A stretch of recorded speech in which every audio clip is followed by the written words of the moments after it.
Olá, sejam bem-vindos a mais um Brasil de Fato Entrevista. Você pode acompanhar conversas como essa todas as sextas às 8 horas da noite pela TVT ou a qualquer hora pelo YouTube, Spotify, Deezer ou iTunes do Brasil de Fato. Com a eleição de Arthur Lira para a presidência da Câmara dos Deputados e de Rodrigo Pacheco para a do Senado Federal, o presidente Jair Bolsonaro conseguiu aumentar sua influência sobre o Congresso. Para analisar como fica a correlação de forças no Legislativo, hoje nós recebemos o deputado federal Paulo Teixeira, do PT de São Paulo, e que está no seu 4º mandato consecutivo. Apesar do bloco de oposição ter sido derrotado, Teixeira acredita que ainda é possível uma abertura de impeachment contra o presidente Jair Bolsonaro, se houver mobilização da sociedade. Sob o governo Bolsonaro, nós teremos um aprofundamento da crise no Brasil, né? E o aprofundamento da crise vai representar uma consciência maior do povo brasileiro e um desgaste desse governo, né? Vejam, só no mês de janeiro ele teve uma queda de popularidade muito expressiva, né? E essa queda de popularidade, na minha opinião, tem que continuar e vai continuar. Nós acreditamos que as forças populares vão se unir e vão dar um troco nesse governo. Essa é a minha crença. Eles têm um horizonte muito negativo pela frente, fruto do mau trabalho que eles estão fazendo, e nós temos uma unidade da esquerda e ampliamos essa unidade para setores do centro liberal que está bravo.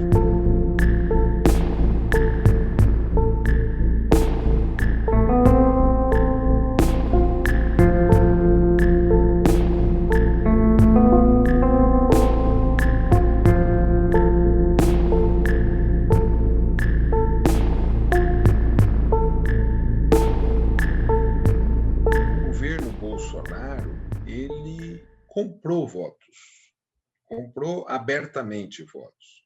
Ele comprou votos dando cargos, comprou votos dando emendas parlamentares, liberando recursos e, igualmente, ele invadiu a órbita dos partidos e disputou.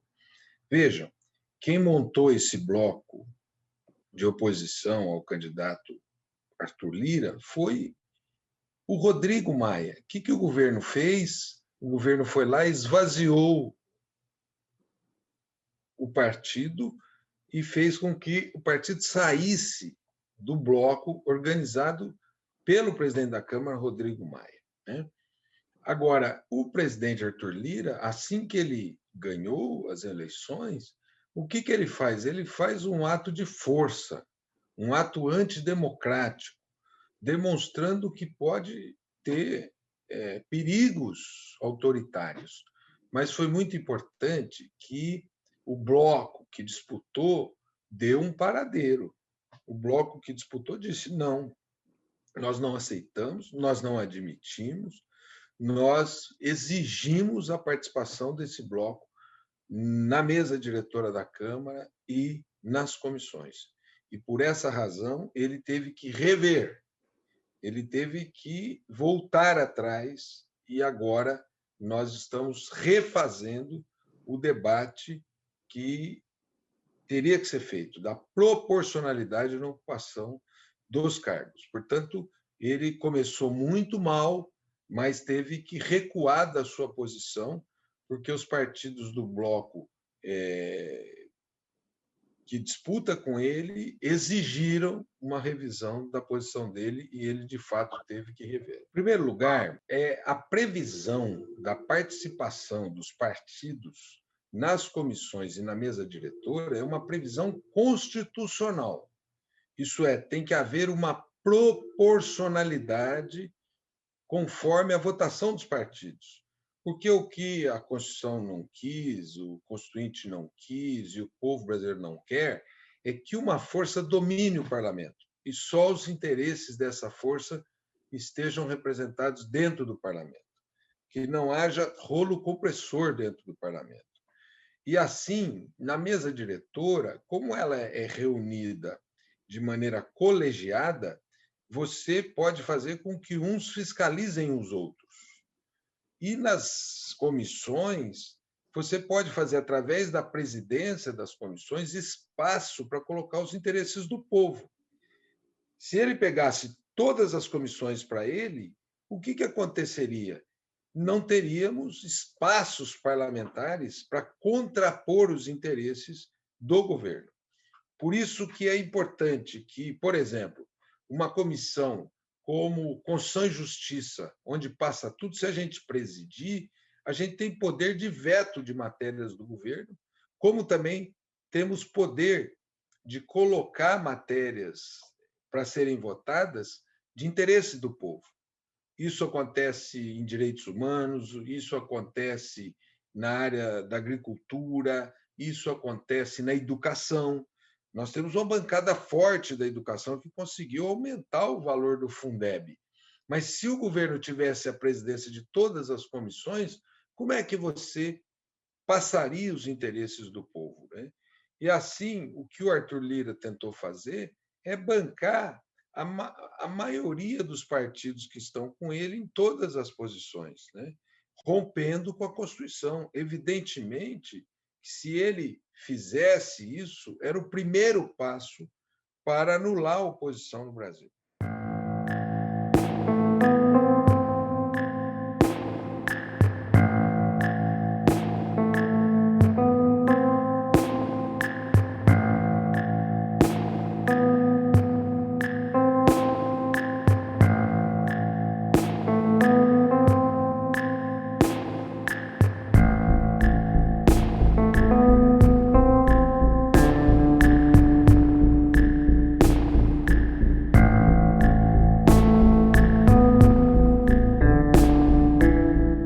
Sobre o impeachment, não quer dizer que o Bolsonaro, tendo ganho a presidência da Câmara, que não vai ter impeachment.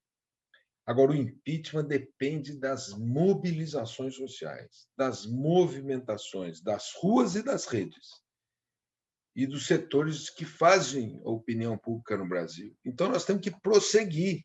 Nós não podemos paralisar o nosso movimento. Já começaram as carreatas, nós temos que ganhar ainda mais dimensões. Veja, um governo que deixa faltar oxigênio no hospital.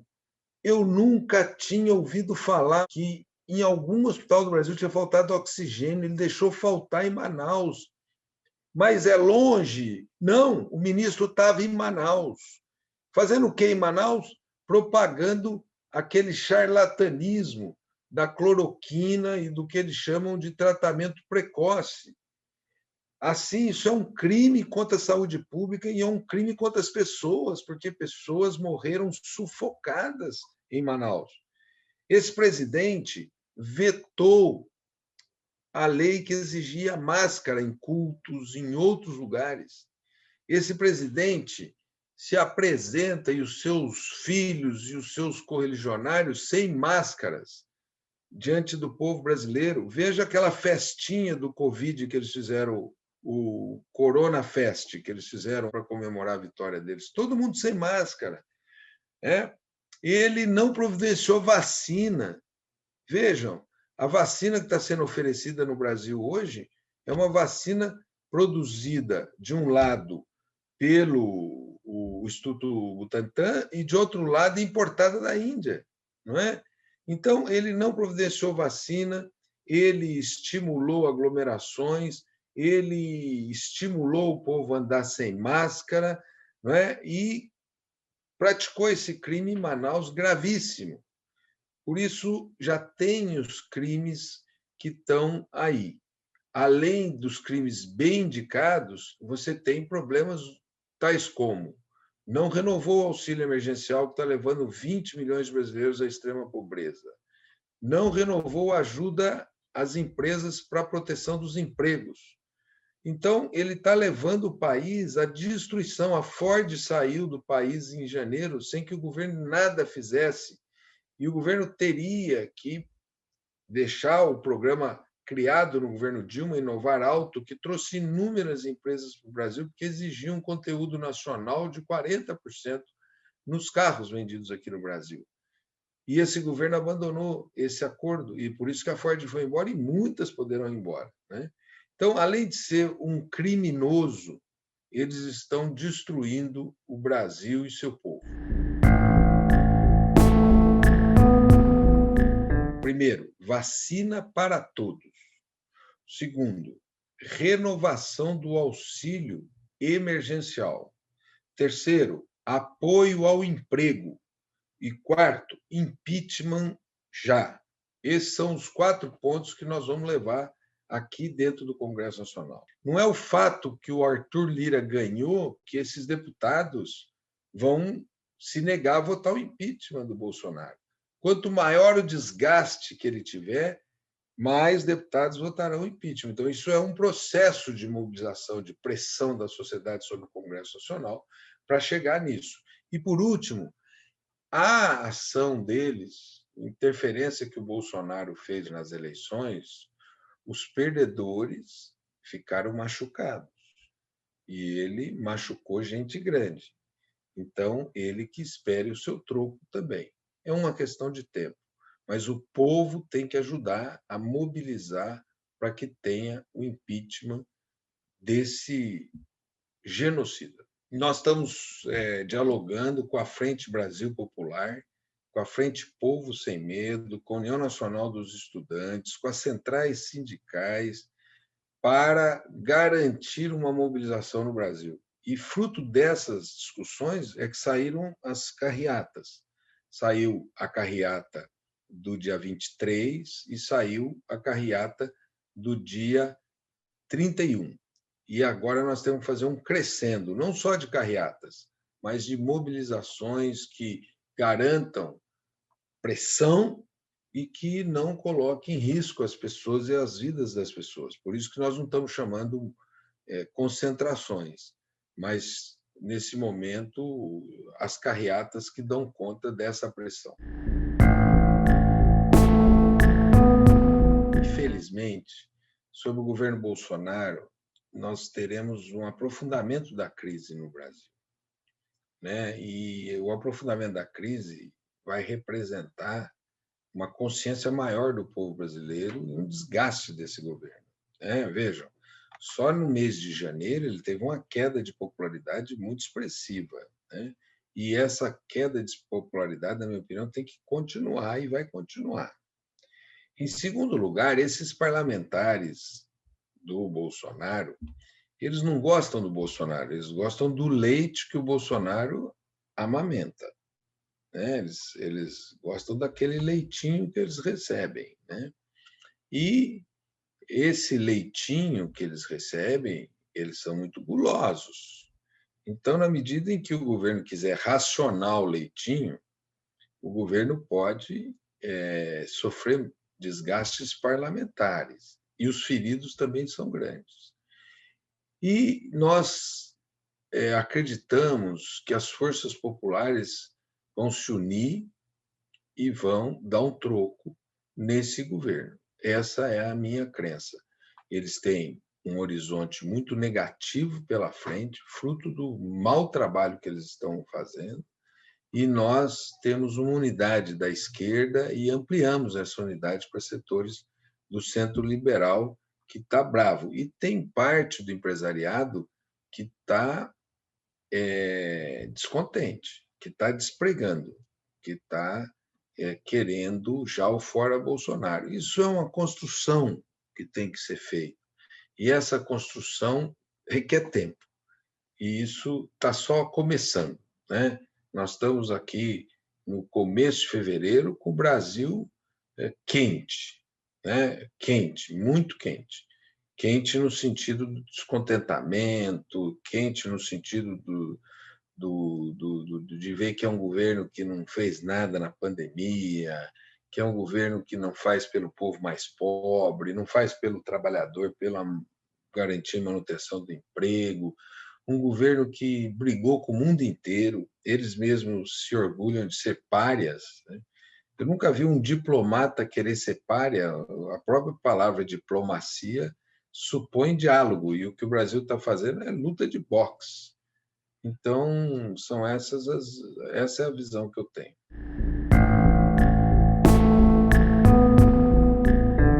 Foi decisivo para que não tivesse tido um golpe no Brasil em 2020. Bolsonaro queria dar um golpe, e o Supremo se uniu, todos os ministros, e deram um troco nele, e impediram um golpe no Brasil. E o Supremo também fez muita coisa boa. E aqui na pandemia, a atuação do ministro Lewandowski foi brilhante, brilhante, né? Na pandemia, ele mandou o governo apresentar um plano de 40 em 48 horas de atendimento ao povo brasileiro, né? Aceitou a representação dos partidos de oposição em relação a Manaus. Então, o governo está sofrendo, porque o Supremo não está dando moleza.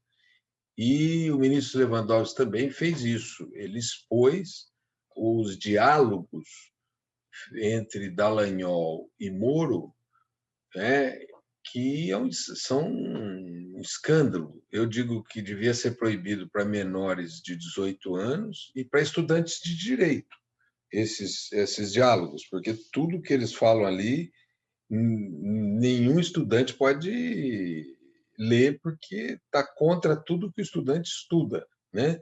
Então, esses diálogos são diálogos pornográficos. Até tem pornografia no meio deles, né?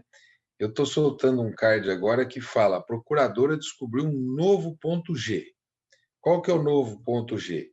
Ela diz o seguinte, que a Globo, a Lava Jato, etc., queriam tirar o Lula porque ele fazia muito pelos pobres e queria ver uma foto do Lula preso, que isso daria um orgasmo neles. Então, eu falei, ela descobriu um novo ponto G, essa procuradora, tá certo? Não? Que é dar satisfação, porque um cara que faz pelo povo, né, ser preso dá satisfação na elite, né? Então, ela descobriu um novo ponto G. Então, o Supremo foi muito bem. E eu espero que a dinâmica equilibrada na Câmara, ainda que o Arthur tenha ganho, mas vai ser um equilíbrio de forças aqui dentro, mostrou já no início. E também o fato do presidente do Senado ter uma formação democrática, isso pode nos dar fatores positivos.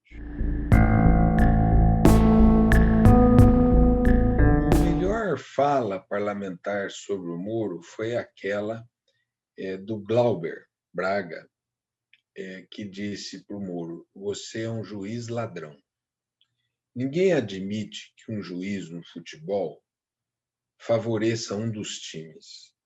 E ele tinha o propósito de prender o Lula, para tirar o Lula das eleições de 18. E ele usou a toga de juiz para ajudar Jair Bolsonaro. E ele foi para o governo de Jair Bolsonaro. Então, isso tudo, ainda mais as conversas que o The Intercept mostraram, vai demonstrando que ali não foi um julgamento justo, que qualquer cidadão tem direito a. Aquilo foi um conluio. Tem a Érica Takimoto que soltou um postzinho que ela falou: chamei meus filhos e disse: homem com mulher pode, mulher com mulher pode, homem com homem pode, o que não pode é juiz com promotor para prejudicar o réu, tá certo? Então, nós temos essa situação de que aquilo ali não foi um julgamento, aquilo ali foi digamos assim, um cambalacho, um conluio, uma vergonha, tudo que, como eu disse para você, um estudante de direito não deveria valorizar. Por isso que eu brinquei. Essas mensagens deveriam ser proibidas para menores de 18 anos e para estudantes de direito. Eu acho que o Supremo Tribunal Federal vai anular a condenação do presidente Lula, porque foi fruto de um juiz parcial, contra a Constituição.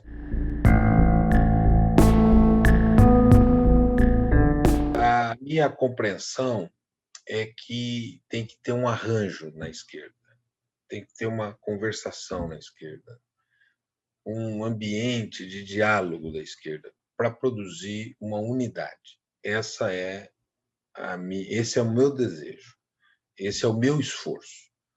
Um diálogo que produza uma unidade da esquerda para derrotar esse genocida, ou espero que até lá ele já tenha saído por meio de um impeachment e que a gente possa promover a sua sucessão na direção do que é melhor para o povo brasileiro, na direção de um país que promova a oportunidade a todas e todos, um país que invista em educação, um país que perceba que tem um sistema único de saúde que não pode ser privatizado como ele vem sendo, que é o rico sistema único de saúde que ajudou a gente a enfrentar a pandemia, né? Um país que gera empregos de qualidade, que amplie a sua indústria e não a diminua, não faça do Brasil uma roça, como disse o presidente da CNI, né? Não que a roça não seja importante, mas nós temos indústria, nós construímos durante 100 anos um parque industrial sofisticado e que esse governo, inclusive pela voz do presidente do IPEA, diz que o Brasil não precisa ter indústria. Precisa sim. E o Brasil precisa ter também uma luta para a diminuição das desigualdades que são tão acentuadas e que a gente tem que impedir e modificá-las no nosso país, e que seja um país soberano. Nós não podemos lamber bota dos Estados Unidos como esse presidente faz, né? Ele lambe botas, é um puxa-saco. No tempo daquelas mobilizações malucas que ele fazia, um sujeito do lado dele com a bandeira americana dentro do palácio do país, entendeu? Não. É um lambe-botas, e esse lambe-botas vai ter o mesmo destino do grande líder dele, que é o Trump. O Trump saiu pelas portas do fundo da Casa Branca e ele sairá pelas portas do fundo do Palácio Planalto. Você acabou de acompanhar a entrevista com o deputado federal Paulo Teixeira. Confira mais entrevistas como essa pelo YouTube, Spotify, Deezer ou iTunes do Brasil de Fato, ou todas as sextas às 8 horas da noite na TVT. Nos vemos na semana que vem.